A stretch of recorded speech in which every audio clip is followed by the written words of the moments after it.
Welcome back to the VertiGals. Hello. This is a fan and industry super leader run podcast episode. So we're just going to get right into it. All right. We're excited to get into this with Meagan Johnson. So happy to have her here. Woohoo! Her bio. Yay! Okay, this is written in the first person, so I'm going to read like Sorry you. about that. Do you want? Should I pretend like I am Meagan I'm Johnson? too selfish. Everything's got to come from me, even if you're saying it. Meagan Johnson. Do you want to read your own Do you bio? wanna That would read be I a could read diversion. my own bio. Okay. If it's too awkward for you, I will read my own bio. Megan is here to own her I do, space. yes. Sorry, it's what I do. No, I'm just kidding. No, it's perfect. I fell into vertical drama world for the dopamine, the camp, and the beautifully unhinged chaos, and I stayed because the energy and potential of the genre are genuinely exciting. I run Real Drama on Instagram, where I critique verticals, lovingly poke at the tropes, and lead a sharp, thoughtful community of seriously invested viewers. Shout out to my Vertical View crew girlies and Hero, who is a boy. Through moderating industry events, interviewing actors and executives, and staying deeply engaged with the audience, I've become something of a bridge between the viewers and the industry, advocating for stronger storytelling while protecting what makes verticals fun in the first place. Nice. Couldn't have said it better myself. that is my bio. Well, Perfect. It's awesome to have you here, Megan, because you are the real deal. I'm the real deal. You are the real The deal. real deal. I love it. will tell you that of all the things I took away from that vertical drama market, the single most valuable thing was watching you and your fellow panelists on that fan panel Oh, wow. talking about because at the time I was really new to all of this. I mean, I had written one and I was doing my research, but I didn't understand the ecosystem at all. Yeah, But yeah. you discovered this on your own. When did you start? Tell us about what got you into verticals. My I wanna origin- start Yeah. with the beginning. How does an Yeah. OG get into this Yes. without working in it Oh, to yeah. start? No, I mean, it's kind of fascinating because from the fan side, I feel like I have a very similar story to a lot of the fans that come into the space. So my dad passed away in January of 2025. And sorry. yeah. very No, sorry. I had a complicated relationship with him, like anyone does with their parents. But, it was just a lot of grief, a lot of unanticipated, when it's the first time losing someone so close to you. Yeah. I didn't really know what to anticipate. And by about a month in, it was just doom scrolling in bed. It was non-functional. And I came across, on Facebook. I swear they know. So I posted a couple things about losing my dad. I swear Facebook knows. Oh yeah, They're like, we're Yes. going to target the Totally. grieving, that's not predatory at all, right? No big no. deal. Anyway, I totally did get down a rabbit hole, and it was funny because I remember I watched one episode and I was like, what is this? Do you remember the first one you put on? Yes, I can't remember the title because I can never remember the title. And you found it on Facebook. It was on Facebook. Okay. And it was like It just was something you an ad. Yeah. An ad. And I remember watching it and I was like, I'm not gonna watch this. So they dropped the first 3 episodes for Right. you. Well, then of course it comes back around because they know you finished watching them because of course it's all metric driven. So then they drop 3 more, because they're dropping to the paywall basically. Right. So then I'm like, okay, fuck it. So then I go and I'm like, I have to download an app. I was like, oh, I'm not downloading the app. And then eventually I was like, okay, I'm too curious. I got to download the app. Download the app. What was the first app you downloaded? It's a random one. It was most people's Real Short or Drama Box. Mine was Alta TV or it was a really random one, Drama Wave or Dreamy Wave or Short Micro. Yeah, I can't even remember, seriously. And then so I downloaded the app and then I hit the paywall and I'm like, I am not paying for this. So you know what I mean? I am not paying for this. And then I paid for it. I feel like we all go through the same cycle. Same There's cycle. no way. I'm And like, then- no way, I'm not doing it. And then I watched it and I was like, that was fascinating. I'm like, oh, there's more. So I just keep just binged. And then you find other apps. And then I'm like, who are these actors? Because you keep seeing the same actors. You're like, who is this person?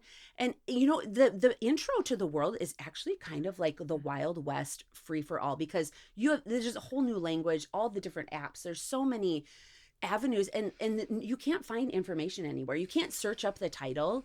And especially even back in January of 2025, it was difficult to navigate this space and like, and I probably paid for so many things that I shouldn't have paid for. Like, you know, like people who have taken them and stolen them and ripped them off and put them on websites and stuff like that. I know I've done that because I didn't know what I was doing, you know?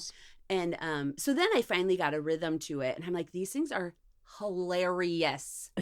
So I found them to be really funny. I think we talk about, I think they're peak comedy. They're like they're legit so funny. So funny. So funny. Yeah. And so it was funny too because my husband was like, what are you watching? He'd hear the voiceovers and the voice, you know, they just have he's like, what are you watching?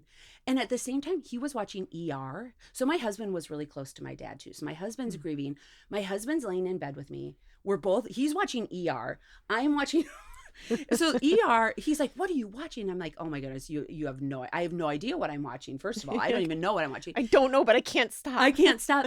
And then at the same time, he's like, and he was laughing at me. He's like, those things sound so ridiculous. Well, then on ER, we start seeing all of the parallels. Like on ER, when the helicopter crashes into the roof for like the 18th time, you're like, oh my goodness, it's a vertical. You know, totally. Like it's a vertical. I say that about the Pit too. The Pit is they all are. They're verticals. Any kind of like more of those like procedural shows, Totally. like they're all verticals. Totally. So we started kind of like just laughing because my husband, like we're both like very like smart media savvy. You know, we watch a lot of media. We were laughing so hard about them. So then I hop on Instagram and I'm like, okay, someone has got to be making fun of these. Like someone. No one's making fun of them. Everyone's like, oh, I loved it so much.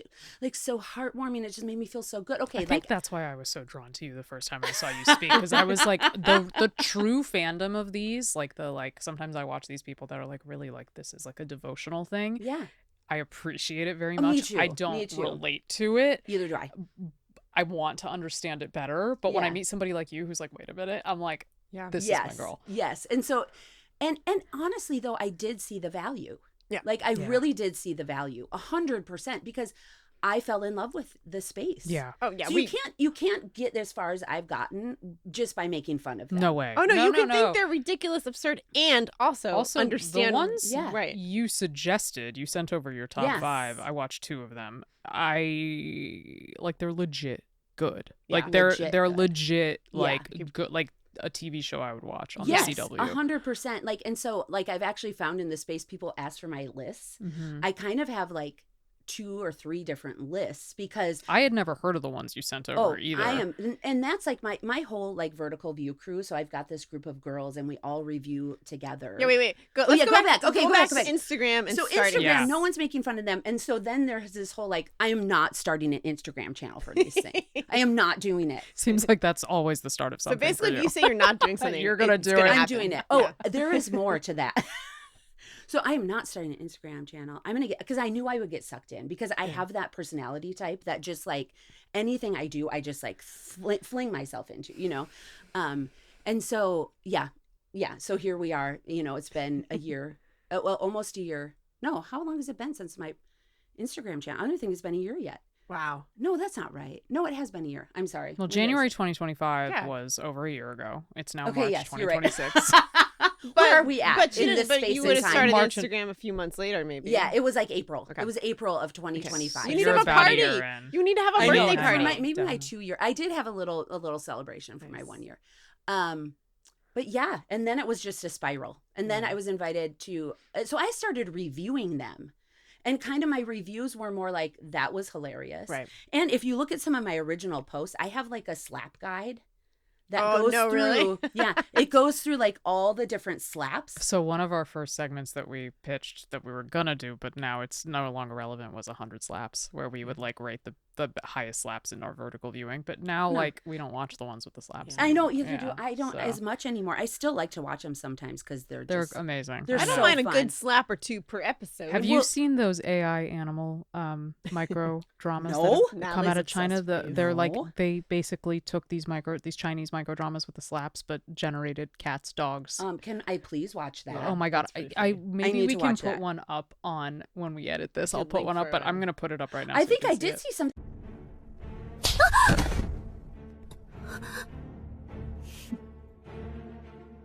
林莲，不是你的，你永远都得不到；属于我的，我就都要夺回来。是你的，我也会让你变得一无所有。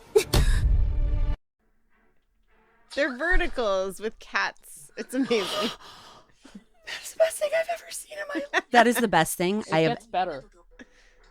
Someone is doing this in Vegas. I met a man. He's doing an English one. It's called like The Spy and the Cat. There's a website for it. Oh, wow. The Spy and the it's and he started and the cat is like he's like James Bond and the cat is his sidekick. It's so and it's brilliant. campy. They're this is in. why you gotta AI lean into exists. it. This Yes. is what That's we need why. AI for. That's this. why it is. Yeah. So anyway, I have my slap guide. So that's kind of what I started, and then I have all these campy, funny things like I have vertical rants like why the mask trope, you know, kind of like, oh my goodness, this is so ridiculous. My slap guide is kind of like, for me, it's way back. It's like one of my original posts. But for me, it's like the epitome of like what I'm here for. You know, like I totally have a slap justification meter and like all the different reasons. I love that. Where Like, do you all the post? different- Is this just for yourself? Where do you No, put it's on this? Instagram. It's all on Instagram? It's all on Instagram, yeah. This was the earlier stuff. This was the Okay, we gotta earlier scroll back. stuff. Yeah. So like I have like, there's the domestic violence slap. That's level 1. We don't like that one, but you know, you get to level 5. Well, then there's the slap and splash where, you know, she's the hair, like there's the throw of the water and then the splash And or the the other way splash. around. Like there's so many different slaps, but the level 5 is the like the justice slap on the male lead. When the woman, like when she's just like, well, you just sleep around. She's like, I'm pregnant. Yeah. And he's like, well, is it mine?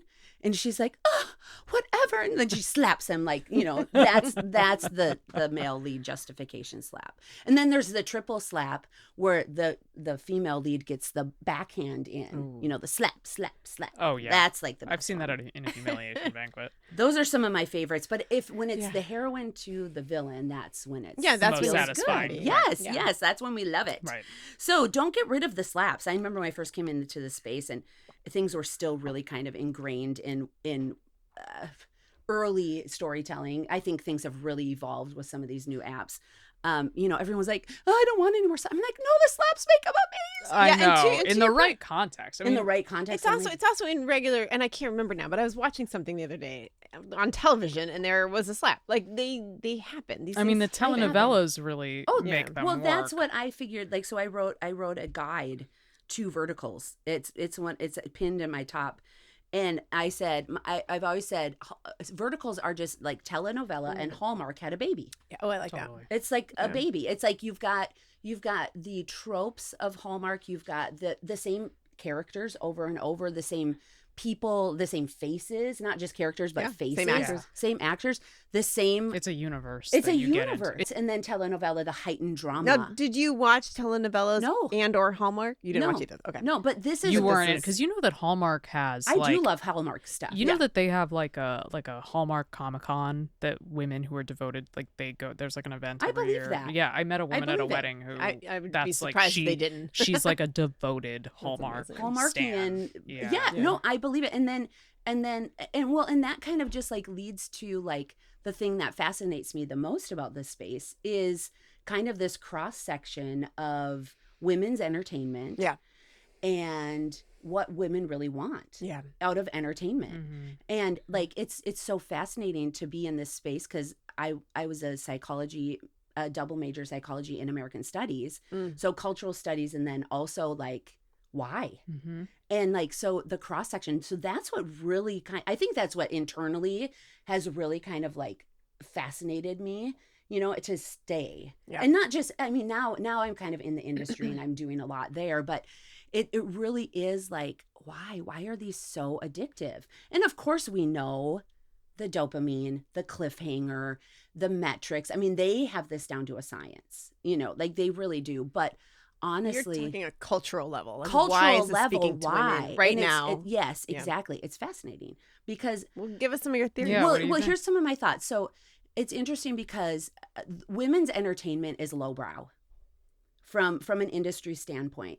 You know, You mean it's always classified as lowbrow? it's always classified. Yeah. Yes, it's always classified as lowbrow. It goes back to kind of like book talk, romance novels, are same genre, right? Same kind of like, that's not art. You know, that's soap operas, all of that stuff.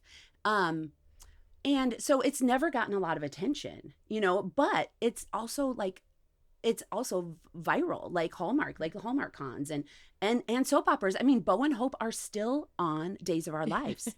Taylor it's crazy. Swift coined the term the she-economy when Exactly. she single-handedly leveraged the economy with ticket sales for her concerts. Like, this has been a hole in the market that because we've been living in this male-dominated sort of establishment, they don't like it, but it's now they want in. Well, to Now your point, everyone romance wants in. novels are still the most. They're the most. Exactly. I mean, when I It's bring viral. these up to women, I've never spoken to my friends' moms or my own friends or my friends' wives about their romance novel addictions. And then when I bring these up, I'm like, they're like romance, and they're like, oh my god, I spend all my money on romance novels. And I'm like, you do? Yeah, they do. My sister, I started talking to her because I didn't really tell people about these in the beginning because I was like, first of all, how do you explain them? Right. Yeah. It is hard to explain. It is kind of this weird universe that, and it is like a universe. It is like, it's like a culture. It's its own language. Totally. And also, how do I explain them as like an intelligent, like business owner, mother of 4 who like is very kind of like polished and I'm not polished, but and so when I finally told my sister about them, I was like, oh, and the werewolf ones, she's like, oh, do they have like a Luna and the moon? I'm like, yes, the Luna and the moon like, goddess. how did you know that? And the fated mate. It's book So talk. I told my friend's book mom talk. this, who's in her 60s, and I was like, they're these kind of romance, and she goes, well, they need a billionaire and they need a submissive woman. And she starts exactly and I was like, what it is. I was like, I'm going to start calling you when I write them because I need you to tell me exactly what you're looking for. Yeah, exactly. 6'5". I mean, that's why some of these actors, that's why the men are what they are. Yeah. I mean, it's so good. It's fascinating that, and so that's my first theory. But then women are also not just Hallmark women. We love true crime. Yeah. I love psychological thrillers. Yep. I'm not necessarily horror. So that type of combo is like my perfect cocktail of like this heightened drama, as campy as it is. We've got women who rise into power now more than, and then we also have emotional arcs that are clear, black and white, where life is so gray and nuanced. We always want, that's why Star Wars is so popular, right? Yeah. That's why any big series like Marvel, it's all painting to us an emotionally safe world where the hero wins and the villain loses. And I feel safe because that's how I wish it was in real life. So I was having this conversation with my husband this morning about exactly this. So many of these start with the female lead's mother is in the hospital or father is in the hospital. Yeah, right? 100%. And I met my husband when my mom was dying of cancer. Okay. And there was this like, okay, he's going to save me kind of subconscious thing going on, right? Yeah. And I said to him this morning, I'm like, it's so funny how like I watch so many of these and it's like, wow, I relate to this, Yeah, and he's like, and I'm like, look, it's like the idea is that he shows up and he solves all the women's problems and the woman is therefore available to focus on him entirely. And he goes, see, people really do want that. And I was like, within the confines of like a sexual fantasy. I actually, it's a fantasy. I think it's almost the opposite though, because the ones I watch, like I feel like the male is very flawed, right? You got their billionaire, but he's very self-centered. He's very flawed. Now she comes along. She is not confident, but she is right the whole time, right? Always right. So she learns to claim her power, and she, in claiming her power, helps him become a better person. Yeah. That's also true. He's providing a lot of the like realistic security for her financially and that kind of thing, and she is providing him with the emotional growth. Like it is falling into traditional female and male dynamic expectations, which is another totally fascinating element like subject, because so back to like the women being attracted to the space. I mean, this is what I'm talking about. Like we see so much of our lives in these shows as ridiculous as they can become. We see them in a simple and an aspirational way. And an aspirational way. And in our heart of hearts, and I see why, when I've met a lot of the more traditional fans, like it's hard because people will be like, hey, can I pick your brain about this? I'm like, I'm not really a traditional fan anymore. But I can give you a couple names, but they really do find so much comfort in VertiGals, like so much comfort in them. And it's because of, the women's arc is, and a lot of women, as much like I'm a very strong woman. I'm very forward, I don't always resonate with the female lead at all, but a lot of women are in that position. And not only just because of past trauma that they have felt. If you look globally, there are so many women who aren't, it's not just their husband oppressing them. We're talking cultural oppression, from political oppression. And so even if it is the man saving, the man represents something so much more than just the man. He's representing, them being freed from, and they might not even be able to give voice to that, but that really is why these vertical, like the genre has just exploded among the age group and women that it has. I think for me, look, I'm a career woman. I work in a very male dominated arena. I am 9 times out of 10 the only woman at the table. And I make the money. I am a business minded person. I watch these, and I've said this on this podcast, it makes me feel like a girl. It makes me feel like, even though I am this like empowered, totally independent woman, the world, it's a daily fucking fight. Exactly. And it's not like I walk out there and everybody's like, everything you're doing is great. I have to adjust to the rules of the world, and they're not women's rules. No. And we speak the male language, but they don't speak ours. And in this, we're speaking the women's language. It's all for the women. Yeah. And that, it's just so fascinating to me. And then the thing that's been interesting as we've been kind of growing here in the West and wanting to tell the Western stories, like we've had so much, it's fascinating how much book talk influences them, but also the actual basis of VertiGals is Eastern storytelling. Like some of the tropes, some of them, it's like this cocktail, or like this mix of both. And like, it's just interesting because we're trying to get away from that, right? Like some of the misogyny, just a little bit of it. But honestly, sometimes that feels good. And so there's a difference between misogyny and male dominance. Exactly. And that's what we're trying. And I've seen it change quite a bit. But then also some of the apps have gotten way more violent. Yes. And people don't want that. Well, some of they say they do. They say that, they say they don't, you mean? No, the apps that keep promoting those ones, I have another post. Let's talk about it. The apps that keep promoting those violent VertiGals say that it's the audience that wants them. But that's what they say. No, well, and here's my response to that. I have a whole rebuttal. Yeah. Stop blaming the audience. We're not at fault. We are choosing. Okay, so first of all, I'm not a normal user. So I have access, I have subscriptions to 20 Oh my God. Yeah. Right. So when I go in to watch a vertical, I can choose from multiple different apps. Yeah. A lot of people in this space don't have that. They have maybe two subscriptions, and they're choosing the best of the worst offering. Right. So that is not the audience choosing. It's not like every time they go into the app, it's free. It's a free market. Right. They can choose between a comedy and a horror. And no, they're choosing what the app chooses To feed them. Right. Which on some of these apps, is it's just been this slow, progressively more violent. It's been very slow. It's like been this very, like, we've slowly amped up what people, the dopamine. It's like literally become addictive in a dangerous way. Because now we're seeing women being forced to miscarriage. Divorce at the wedding is, and like it's sick. Yeah, I can't watch this. Either can I. I can barely watch any VertiGals that have a child in them because the children are used as just a plot device. I've been reading your posts about that. Yeah, that's like really, really important to me. Actually, I'm writing a vertical right now with Dina. Hi, Dina. Dina and I are writing a vertical together, and I wrote a child into the vertical, and he actually has a full arc. Nice. He's never abused. He never hears anyone say anything mean to him or derogatory.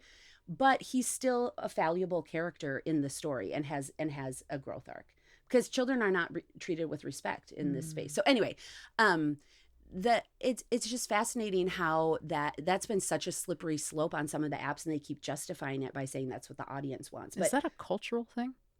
I think in some ways, yeah. I think in some ways it's and again, that is why Like I keep feeling like as this Western, as you know, I've been really close with a couple of these apps that are going to launch here soon that are United States based. So excited about them. Like I'm going to shout them from the rooftops because of what they're doing. And they really do want to just change the undertone of the story. And that's what I keep saying. Like there was one app asked me to come in and I had this big powwow with everyone. And I was like, listen, you can't just throw the baby out with the bathwater here. I'm like, there's a reason that these are viral. This is women's entertainment. Right. If you want to honor the people who have built your app and subscribed to it for so long, you will lean in to the genre and just make it better. Everyone's like, we need, all these different avenues. And I'm like, yes, we do. And we can. We need new audiences before we get those. But you can't drop the Scream series onto Hallmark. It doesn't work. No. You can't just think that you can automatically overnight elevate the space, especially when your current audience is like, no, that's not what I want. And I've been signaling that to you forever, So, but yeah, it's just kind of fascinating how people come into the space, especially from the outside. Recently, you guys have seen the boom of interest. A year ago, everyone was like, VertiGals, ew, and now it's like, oh my goodness, like there are some people in this space that I have met who in the industry who have come in and are like, they actually want to make them work within the construct. Yeah. Or if they want to find new audiences, they're honest about that. Because I keep saying, like, I've been in so many little meetings with people who are like, can we talk to you about our project we're working on? And I'm like, okay, I've stopped taking these now. And I sit down with them and like, we're going to start a new app. And I'm like, I know, I get a lot of those. Good for you. Good luck with that, buddy. And they're like, and they tell me their idea and they're like, what do you think? And I'm like, well, I wouldn't start a new app in this space because actually the audience has app download fatigue. Exactly. Like literally every time. So I've got this little crew of reviewers that I work with. We're the Vertical View crew. So us girls, every time there's a new app, like the collective eye roll in our little group chat is like, you can hear it across the world because I've got Philippines, Canada, Thailand, everyone is just like, oh, another app. So I'm sitting with these people. I'm like, we don't need another. We don't need another app. And then what I ask them is they say they want to change the space. They say they want to elevate. They say they want to do all these new things. They're like, oh, the storytelling's crap. I'm like, you do not get it. Yeah, you can't say that. No, you can't say that, first of all, because you just insulted me. Right. Without knowing it. And then also if you don't have a plan to market and find new audiences, then you're not going anywhere. Right. And also, how do you compete with Holy Water Tech from My Drama, who has been collecting data? They are a data collecting machine, and they actually tell pretty good stories too. I'm a huge fan. I'm a huge fan of My Drama. And so it's like, no, if you actually really want to contribute to the space, figure out how to find the new audiences. That's right. Yeah, we talk about that a lot. Yeah. Yeah, we talk about like apps being specialized for new audiences exactly. and new genres. And I think it comes down... It's coming. We'll talk about the ones you recommended, but this is how you do it. You make a better product within... Yeah. You take advantage of these tools that these things present and tell a really good story. Exactly. And that's how you're going to get audience, how we always grow an audience. That is, yeah. Anything. And it's happening. And there's a couple apps that really are leaning in to like what we talked about, changing the undercurrent of the story, keeping some of the tropes. There was just a story released on Shorticle, which I love Shorticle, so they had me as a cameo. Nice. Oh, yeah, I saw that. Oh, that's so fun. I had a cameo on Shorticle, which was so fun. That's awesome. I love that team. And where are they out of? They're out of Israel. Oh, okay. And so it's Kafir and Ophir. Absolutely love them. They're here a lot in LA. They're actually stuck here in LA right now. Oh, man. So very sad. But I was just on set with them this week. And they just told one called Breaking News. And I called it the upscale vertical. Okay. Because the emotional beats landed. The characters had depth and heart. The villains actually had motivation for why they were so upset. They still went about it in a very vertical way. Sure. But it's fine. It's fine. They actually had motivation though. It wasn't just some random psycho villain. Yeah. I was shocked sometimes when I was watching it because you think you're in like vertical land. Sometimes you're watching these. And then all of a sudden, like, whoa, like Noah Fernley's character like actually apologized like sincerely and he wasn't interrupted by a phone call, and it wasn't, the assistant didn't walk in, like it actually landed like a real conversation. And I was like, okay, this can happen. That's great. This can happen. And so anyway, that's just a little side note, but like it can happen where we keep the undercurrent and we just tell better stories. Yeah. You said that there's a couple of these US based apps that you're excited about. Are you allowed to talk about any of Yeah, that? no, they're not. So Pixie USA, Pixie Reels USA, Jonas is heading that one up. They're the ones who just did the first branded one. Yep. The Parafair, the Golden Parafair, totally campy. Yep. So fun. Even the AI, even the green screen generated stuff was so ridiculously Yeah, but amazing. it was sort of self-aware. Exactly. Yeah. That's what they were doing. They were kind of spoofing. Yeah. Just a little bit. I mean, with the native deodorant, you kind of have to do that. Well, I like the native like shampoos and stuff. I just mean like if you're having a product in your Yes, in your if you're, vertical, you kind of have unboxing to the be pear- self-aware of the fact You that it's do. like, and that's exactly like so I've actually chatted with a lot of people about branding. I'm like, look, if you're gonna full on brand, do it. I mean, can we have like Airplane or Naked Gun or can we go that route of like complete ridiculousness? Yeah.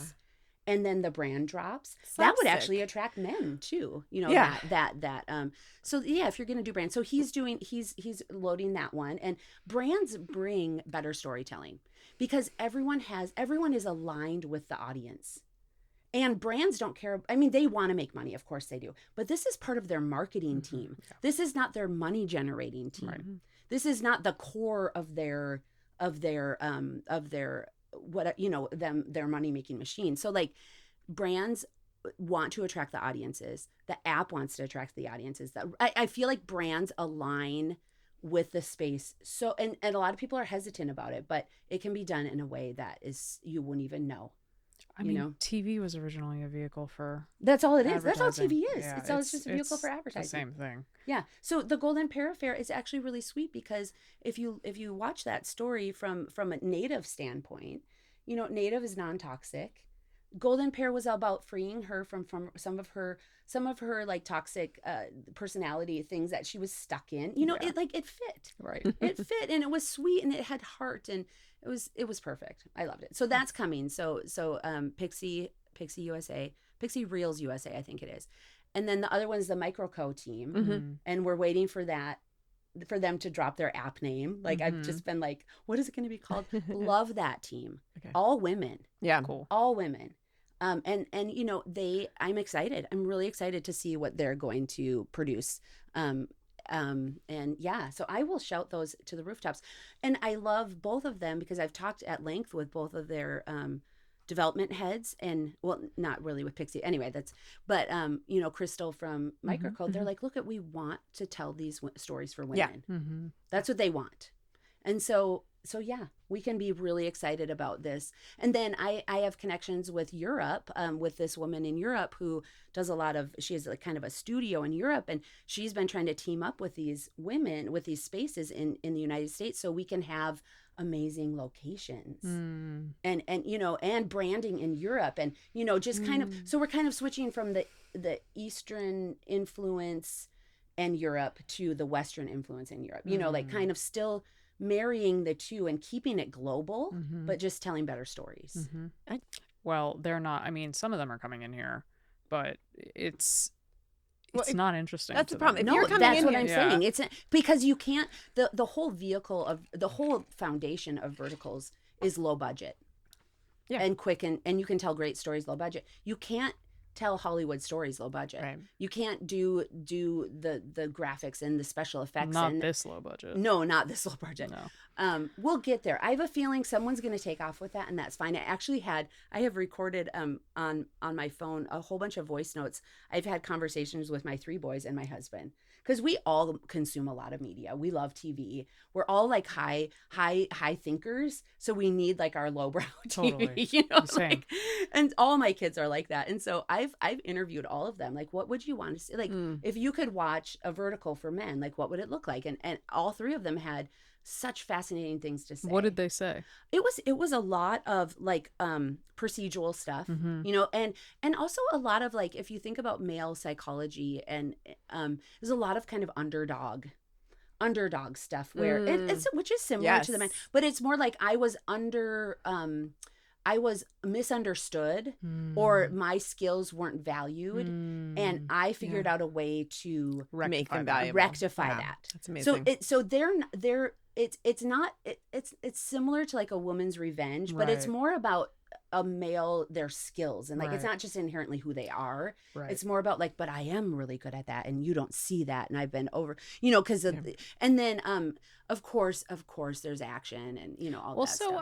So my husband is a sweetheart and reads everything I write. I love that. And like if it catches his attention, like he doesn't like the romance stuff because you know, it's not not as for much. him. It's not there. But like the action stuff I write, or the comedy stuff I write, like or a thriller I just wrote, like he's like, no, this is like, if he also likes it, that shows that there's like just a general human element to it. 100%. Yeah, I don't think that it has to be like male. Like I've shown him some stuff, like Real Short tried doing this like male action thing, and I showed it to him. I'm like, would you watch this? And he's like, this is fucking terrible. Oh no, there's a couple of Real Shorts that I was like, and it's not about. Unfortunately, there is an element in these more traditional apps that I think we're moving away from now, that the production, everything is focused here, where it's like we have to follow the data and the formula, and it's like yes, yes, you know, exactly. Yeah. When did you start noticing the traction on your Instagram? Like, when did you start to realize like something was happening in that space? I'm not quite sure. Like, I've never actually really thought about that, but like, I think I started this Vertical View crew, this group of girls. Yeah, that when did were that? reviewing. When did they that come was along? like right away. That was like right away. Okay. After like 6 weeks when I was in the space, I was like, where are my peeps at? How did you find them? Online? Just because I was reviewing too, and so they we just kind of found find each other, Amazing. you know. Okay. Right. And I'm like, and you know, and I asked everyone, hey, I'm like, what if we kind of team up? Like, what if we create a little crew that reviews verticals, and we support each other? Yeah. There was no like, we're all going to do the same thing. We're going to make sure we review all the verticals and all the different, you know, there was no foundation for any type of formal anything. It was, you do you, I do me, but let's support each other. Right. I love that. You know, and that's kind of how the Vertical View crew started. So that was like a good first step.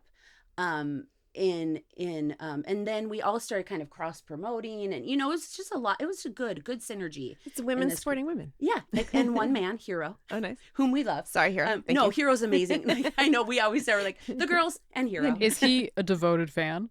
Oh my goodness, he has more reviews than anyone. Wow. No way. He is like, he watches these things like mad. He's amazing. Where's he?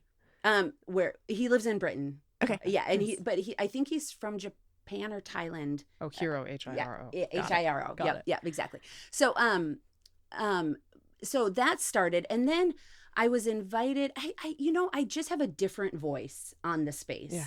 Like, I have a different voice, and I leaned into my voice because I'm 47. I'm not messing around.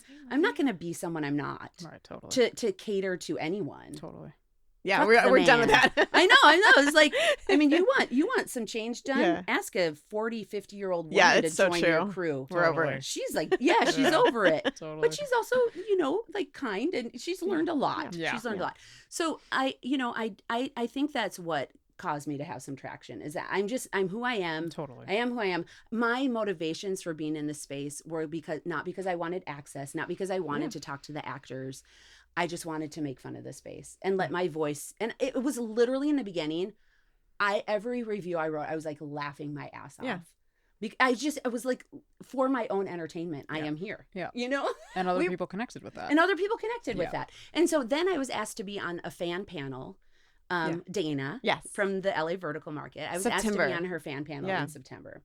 And I think that just like sent me off in a totally different trajectory. Oh, no on way. that fan panel, I met, when I was in the industry at that fan panel, first of all, when I was going into it, it was butted up to Verticon, which was going to be the first fan. Yeah, because you guys were all getting dressed We were in the all bathroom getting dressed to go to Verticon. I remember that. And I was so excited for Verticon, like so excited to like meet my girls and like, you know, all these people I've talked to.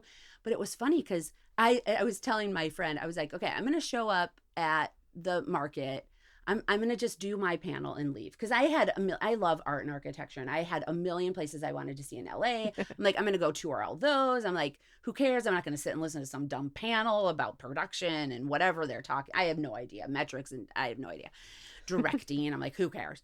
And I just like literally like the first panel, I was like, what is this? I was so drawn in.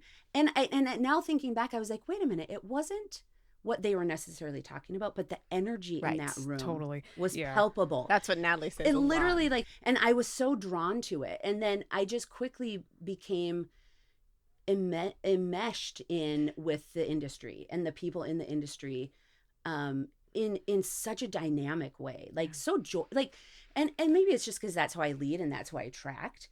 But the people I have met, passionate, joyful, creative, spontaneous, fun, you know. No, it's a group of people. First of all, the international element is so cool to me. Yes, but also, me too. it's people. There's no system. It's people building the system, and that's the fun part. That is the most amazing part. It's emerging at a time in Hollywood where everything else feels very bleak, and so you have this crew that's been drawn to these things that are genuinely creative, that care.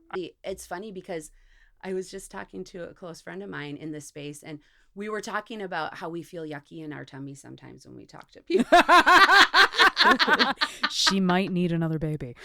No, I need a grant. I do not want another baby. But you know, like there's some people that I meet and I'm like, no, not you. That's what I was gonna say. If you're getting into this space and you start out with, they're terrible now, but we're gonna make them better, I feel like that's your red flag, because you 100%. Have to appreciate, are there bad aspects, are there bad things, are there things that could be improved? Sure, but you can't get in looking down on them. Well, and you also have to, I mean, we genuinely, like, when I took Isabel's class and wrote one, I was like, wait a minute, why do I like this? Yeah, no, I love it. Writing them is amazing. So much fun. How did you get into the writing then? How did you get into this side?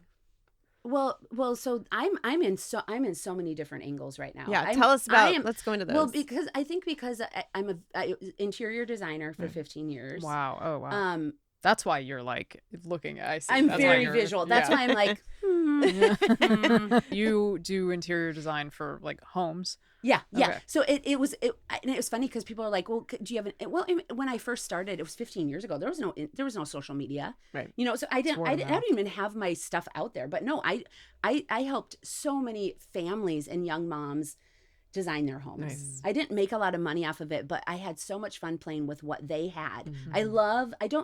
I like creating from the beginning, but I also really love giving a framework and making it better. Like that's my favorite space to be, you know, is like tweaking. It's hard to do things from scratch, you know.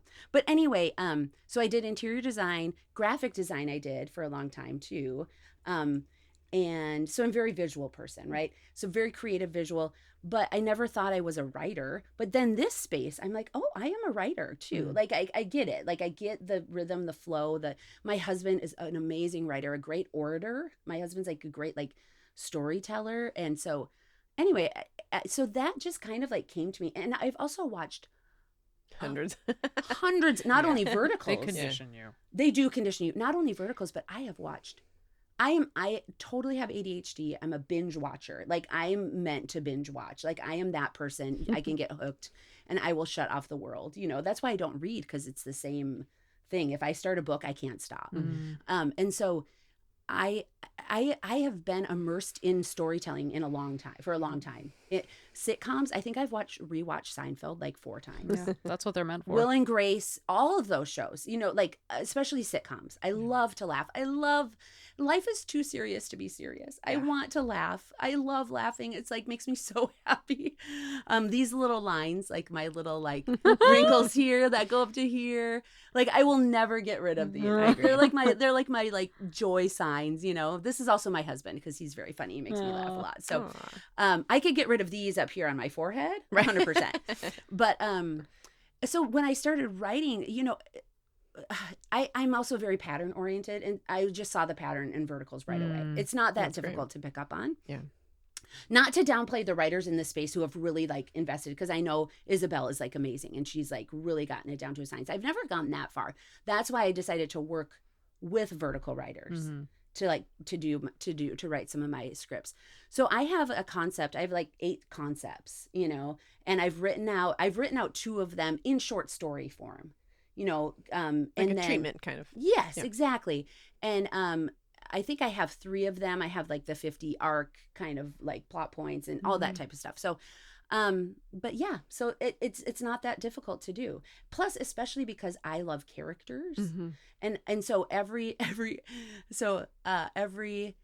kind of concept I come up with, I go way too far into the characters and their backstories and where I want them to go and what I think they were. 90% of that doesn't even show up in the story, but at least in my mind, Yeah, you understand the story better that I way. understand the drive of the character better. Yeah. So that part is really fun for me, Nice. So yeah, I've had a lot of fun. I've got, so that kind of has happened. And then I write, like, all of my reviews I've written, Yeah. a lot of reviews and then I started writing poetry. Nice. Oh. So, and that's because of dumb Eric Gilmet and his Sex and Oatmeal book. I don't know if you've No. heard of that yet. So Eric is an actor in the space, big actor, and he wrote a book called Sex and Oatmeal, a poetry book. And I'm like, if Eric Gilmet can write a poetry book, Eric, no, She's coming for you. I'm coming. No, actually, Eric and I have a thing. It is my job to keep him humble. He's like one of the biggest actors in the space, and I'm like, Eric, you're not that great. Anyway, he loves it, don't you, Eric? You love it. I'm just teasing. So anyway, and I've been writing poetry in my head since I was little, and I read all Dr. Seuss, and I love Shel Silverstein. Do you guys remember Shel? Oh, yeah. Of course. Oh, I love him. He's my favorite. Yeah. I love music. I love lyrics in music. And so I'm like, oh, wow, like writing really is in my, and I think it is for all of us. Storytelling especially. Like, we're all storytellers. We all are to some extent. So that's how that birthed. But then I'm also going to plug you guys get the first drop. Oh boy. So this week here in LA because yesterday I filmed the pilot episode of my YouTube series that I'm working on called Real Unscripted. Wow. Ooh, cool. So I had this idea. I want to do a full-on talk show, Right. like Jimmy Fallon, Yeah. full-on talk show, but it's too big. The space isn't ready for it. It's too big. It's too big. The way I want to do it, of course, because I don't half-ass anything. I like do it all the way. So I was like, well, okay, so how can I kind of pivot, to do something smaller? And I'm with the actors sometimes, doing different things. I'm not like best friends with any of them. I message them. I love, to me, they feel like children, and I think they look at me like I'm a cool aunt or something. And they tolerate me. But I was like, what if we do some fun stuff with them? What if so yesterday was more of like a vertical, so the pirate vertical that's going to drop on my drama. Yesterday, we went to a pirate dinner theater in the afternoon. Dinner theater. A pirate dinner theater in Buena Park. What? Yes, Yeah, no, it that exists. existed. It's like I did not know that. it's medieval times, but it's Pirates. for pirates. Oh, cool. I know about Is there's it- a pirate themed restaurant in Marina Del Rey. Yes, we were But- we tried to go to a restaurant Oh. first, but they wouldn't let us film there. Oh. Oh. So Yes, is this I'm like an sorry. arena like medieval times? It's like a huge pirate ship in the middle of like a Oh, three. I have heard of this. Yeah. Yes, it is Yeah. near medieval times. Yes. Right, it's the same area. Well, I'm not think from so? here, but Okay. yeah, Okay. down by Buena Park. Yeah. I kind of Okay. like caught that sense That's that right. that area feels different. Yeah. So anyway, so I was so I filmed there with Nick Ritacco, Emma Renengel, and Scotty Mullen, who was the writer. And I had a filmographer. We're gonna get a director. We're gonna get a second shooter. I have my publicist. So everyone knows now that I have a publicist. Welcome to LA. Welcome Yeah. to LA. But she is like also so well connected. I mean, they're so well connected. They're Yeah. like the most connected people. And she's helping me produce it, And so this is like a legit, like I have it's going to be edited by someone. It's going to be really cool. I'm thinking what's the Andy Cohen one on Watch what happens. Yeah, Live? that's like your own Watch What Happens Live, basically. Yes, or Yeah. or comedians getting coffee in cars cars, and with coffee. Jerry Seinfeld. Yeah. That's the concept. That's Very so cool. fun. Yeah, Congratulations. it's really fun. Thank That's you. very cool. So, and it's actually kind of fun because like I was at a great actor that I love. Him and he's like, I was like, you're like my little brother. He's so great. Marky, I love you. Anyway, so he came down from Canada and he's here. So I him really and, hope all these people are listening. The Oh, people they you're won't. shouting out to. We'll tag them all. So I met with him and we did a lot on my phone because it's going to have this feel of casual, very casual. Right. So I had my mics with me. We did a lot on my phone. We did a lot on his phone, on Emma Prescott's phone. She was with us. She's another actor. That's what I want it to feel like. Nice. I love that. Yes. And so, but it's going to, so my filmographer is so great. He's actually a director and an editor. I mean, so many multi-hyphenates in this space. It's amazing. It's so fun. I love them all. So creative. He was like, so you are like professionally unpolished. I'm like, yes, that is perfect. Like that's my brand. And that's how it's going to feel. Right, cool. It's going to be professionally done, professionally produced, edited. All the publicity is going to be upscale. But it's going to feel like you're sitting with these people together and we're having fun. Nice. Yeah. This first one was more about a vertical release, which is also fun, which I also would love to do. But it's going to be immersive. You know, we did it at a pirate theater. That's awesome. You cool. know, yeah. That's so fun. So hope maybe by the time this drops, I'll have that. So go check it out on YouTube. Yeah. But Nice. very, very fun. So that was kind of my concept. But then I'm also, so I'm doing hopefully some development soon.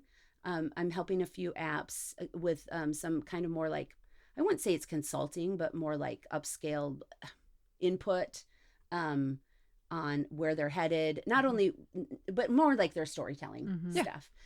Maybe what the audience wants. But I try not to be too much of like, this is what the audience wants. Because I know I'm not necessarily a very typical Also, you audience kind member. of never know what they want until they want it.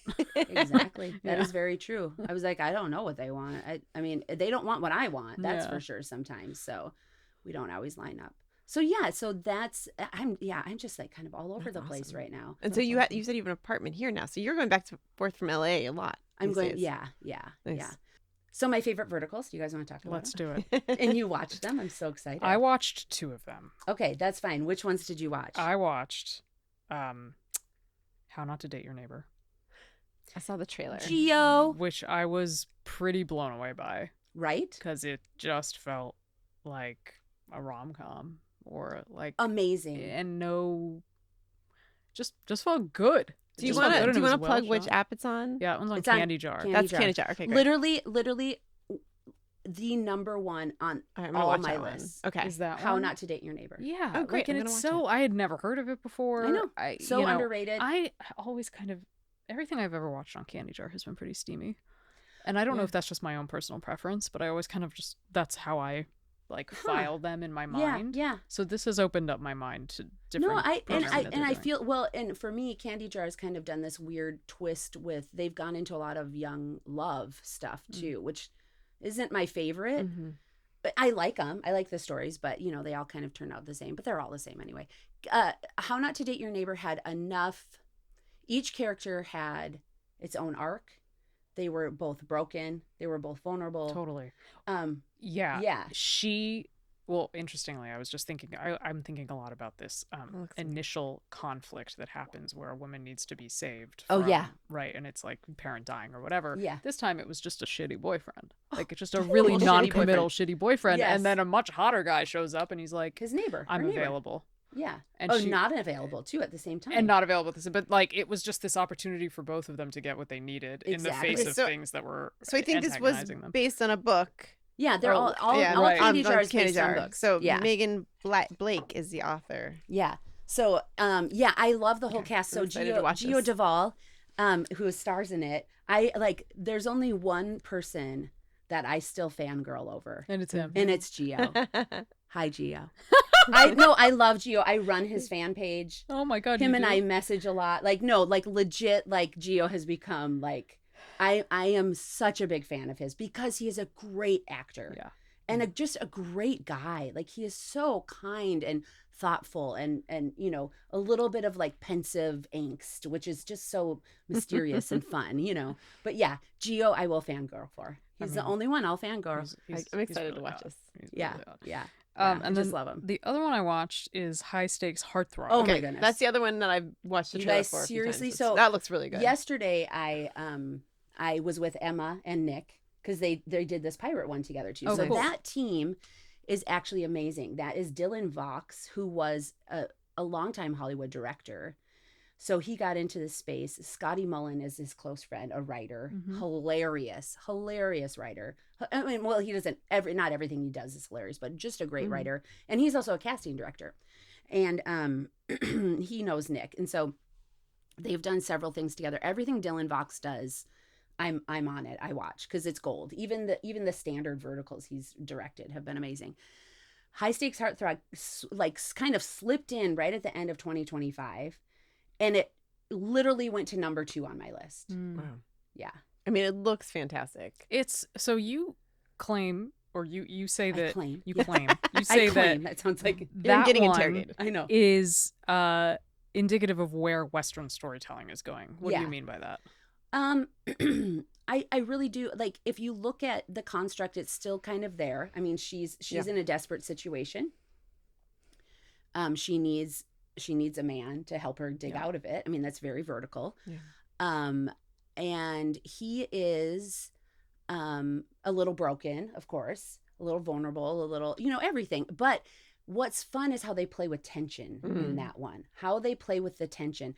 The whole there's like this game they play, like who's gonna break first, and so they lean into that, but then they also like, she is super wicked smart, she's so smart, and she is so capable and powerful in her own right, but just kind of stuck, which a lot of people are in their lives. A lot of people have so much to give, and it doesn't mean they're going to be flashy superstars, but they're stuck and they're trapped On an emotional level. Not just emotional, but just like circumstantial. Finding their a lot place. of times. Right. Yeah. Like in her situation, circumstantially, she was kind of trapped, and she was kind of given a bad deal in life. And she was like the FBI. She had to like represent the FBI. I mean, just like all the little twists. And so I feel like when you look at where it should head, those are all the elements, right?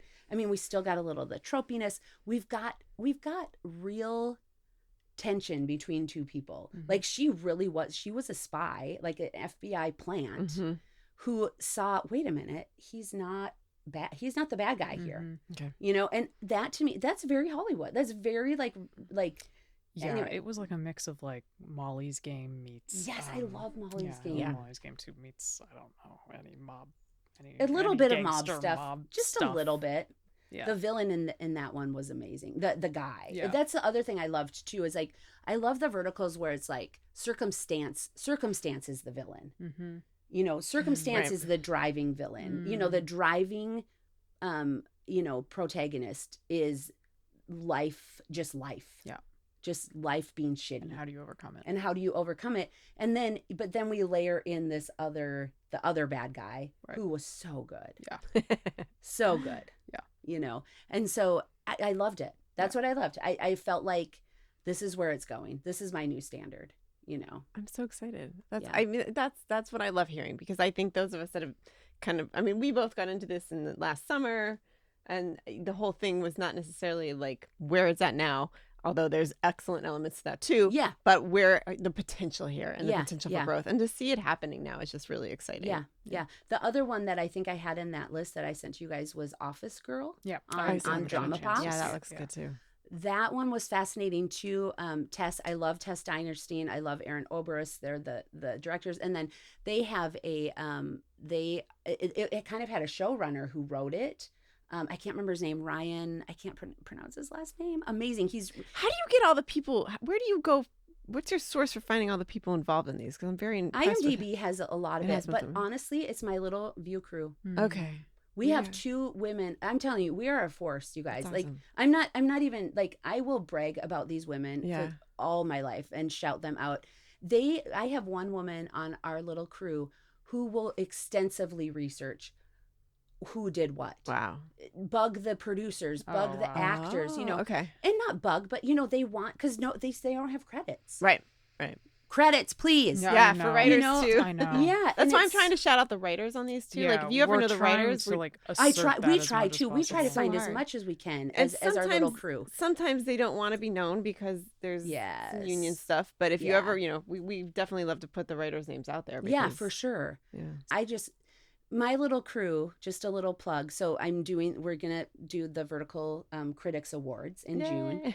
Combined, I think we're tallying all the numbers still. Hopefully by the time this releases, we have the final numbers and they're posted, which we're working on. We've watched probably about 12 to 1,500 like separate titles, verticals in 2025. Wow. Reviewed probably about 800 of them, separate titles. And probably just hours and hours of, and this isn't just a review like, oh, I loved like, Noah Fernley's so hot, or this one made me feel yucky. I don't want to see slaps anymore. It's like legit. Like, yeah, you're going into characters. I've read. I mean, you go into it. Yeah, we go into it like characters and pacing and dialogue, and we know they're verticals. Right. We know what we're critiquing. Yeah. And so that's why I feel like in the industry right now, we've had fan awards, which are amazing. The fan awards are fine. There'll always be space for fan awards. The industry awards so far have been, ours is like literally like critiques. Yeah. Nice. Yeah. Nice. Yeah. And we followed like the same format that like the Oscars follow and stuff for nominations and voting and all that stuff. So awesome. Yeah. So ours and we're going to do it in June. Well, I feel like you and these other reviewers are the people who dictate what stands out and what doesn't. I hope so. I mean, that's from what I've seen, you seem to be driving the market. Like, but we're just still on Instagram though. And I know Instagram seems loud, but it's a small group comparatively compared to this global audience. If you go on Facebook, some of the more popular vertical sites on Facebook, which are very different from Instagram, they basically just take whatever the actors are doing on TikTok and put it on Facebook. That's all they do. They have like 80,000 followers. Wow. That's where all of the people are at is on Facebook. On Facebook. Yeah. So Instagram is great. Yes, we do, me and my little crew, we do shout out. We kind of like the cream of the crop has rise to the top for us. But we're also such a small little number on Instagram. Yeah, Facebook is where it's at. Like, I mean, like I quickly went to 5,000 followers on Facebook overnight. No way. It's just and that is a drop in the hat. I have no engagement. Facebook is not it's not the community place. That's where I think it feels like it's very different on Facebook. I'm not going to be messaging with the actors on Facebook. I'm not going to be messaging with the but the fans are checking. The fans, the watchers, the people who are just casually watching and not wanting to be invested are on Facebook. It really is like, I can't believe like some of these accounts, their numbers are amazing, but they have like 0 engagement, like 20 likes compared to 80,000. Because there's a part of there's a part of watching verticals that people are like, I'm watching a vertical. Right. Yeah. No one knows. I mean, yeah. I haven't, honestly, which is good. I had that experience for the first time the other day watching Spark Me Tenderly, where I was like, well, I've been on the plane and I'm like, oh yeah, I can't watch if my kids are around. I'm like, okay, yeah. Or Heated Rivalry. I feel like if my kids are, I can't watch. Well, no, yeah, no, that's not, no. I was like, he's in his room, but me and my little crew, me and my little friends, we're always shouting out. We should actually make a list of the office friendly. We call them the office friendly. Oh, that's verticals. a good idea. Yeah, because it is. It's like my one friend. She always wants to watch like at the office because she's just doing like something boring. And she's like, okay, I can't watch this one. Can't watch this one. Can't watch this one. That's actually a really good idea. I know. Well, we could put some ratings in there. We could use some ratings at some point. Right? Well, we don't have a standard rating system across our crew either, and that's that's something we've talked about. But I really wanted everyone to remain autonomous, and do their own thing. Yeah. But then when we went to the nominations, we all kind of like every nomination had a rank, had a rating. Like we did it. We went about it in I think a very professional way. And then we opened the voting based on our nominations it's going to be a collective of other reviewers, not just in our crew, but other people in the space that are really thinking about them in a more serious way. Not just, again, I'm doing this because I want the actor to like my post. Right.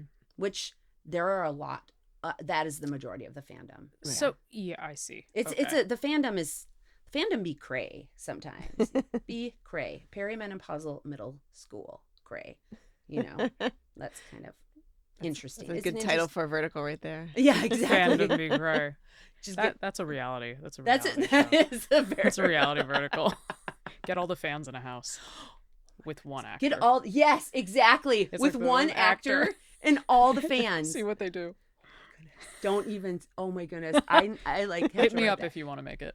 I will. No, that would be hilarious. I mean, we're the ones who run this whole industry by paying for it. Yeah, You know, basically. tell me about it. Yeah, but like it is. There's a lot of really really amazing people in the fan space. Like just like great people who have great things to say. Great who could make a great contribution. I get kind of frustrated when I go to these industry events or I'm on LinkedIn or I'm, like everything's so I'm like, where are the fans? Right. Where's the fan voice?